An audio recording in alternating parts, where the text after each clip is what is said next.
When life gets crazy or you get stressed out, what is typically one of the first things to go off of your list?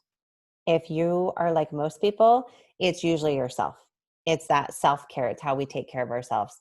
Usually we pile these things on our plate, or life piles these things on our plate. And self care is the first thing that gets crowded off. Self care is so instrumental in healing. It's like this foundational piece that we need to heal and move forward.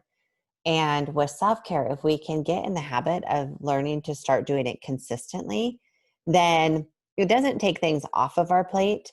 But what it does is it kind of makes the plate bigger so that it can handle more and we emotionally can carry more on our plate.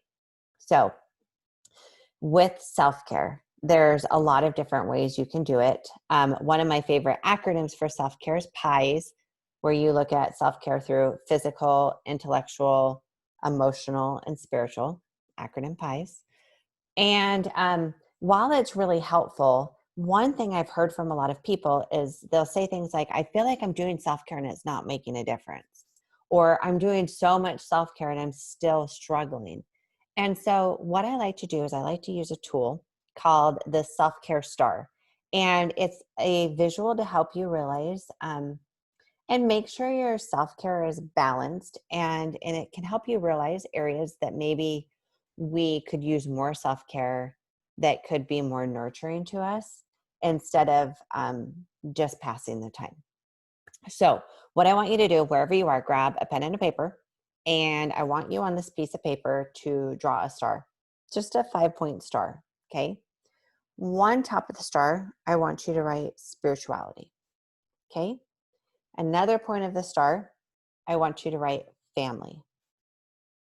On the next point, you're going to write work/school. Now on the next point, leisure.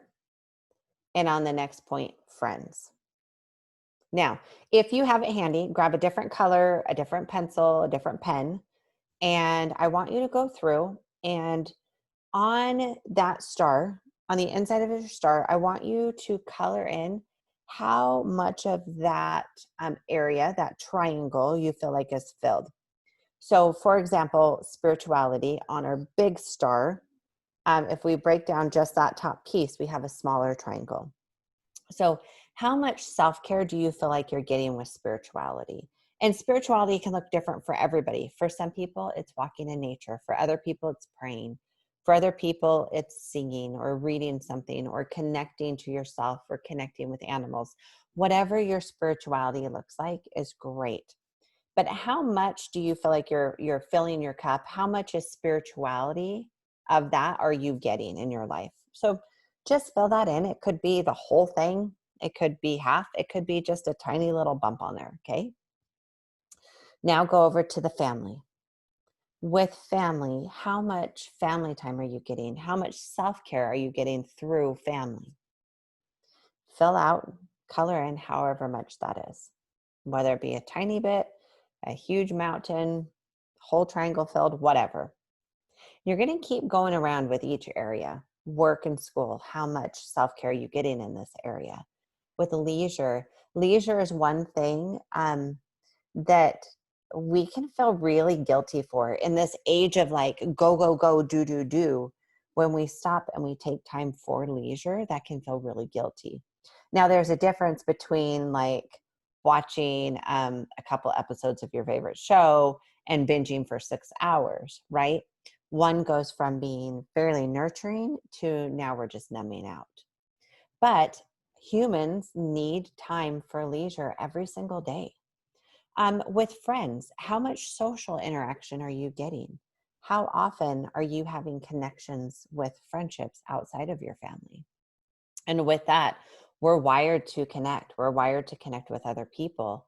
And reaching out, talking on the phone with a friend, going out to lunch with a friend, going walking with a friend, those things are part of healthy self-care.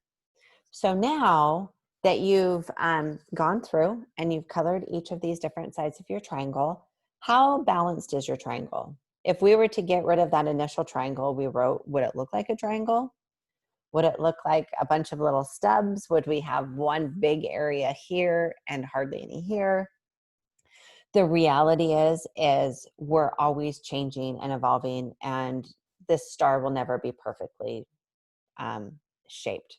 It just won't. That's not how we work. But what this can be is it can be a tool just to help you see areas of maybe we could increase our self-care in.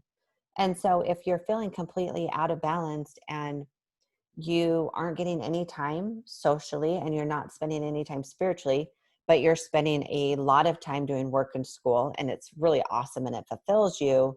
But if we're not getting these other things, we will feel out of balance. And when we feel out of balance, we tend to go to some of our defaults that are more numbing behaviors, whether it be food, TV, drugs, gaming, whatever. So this triangle, this self-care triangle is really important to ever so often just slow down and pay attention to what we need. And as much as it's possible in this ever-changing world to find some balance.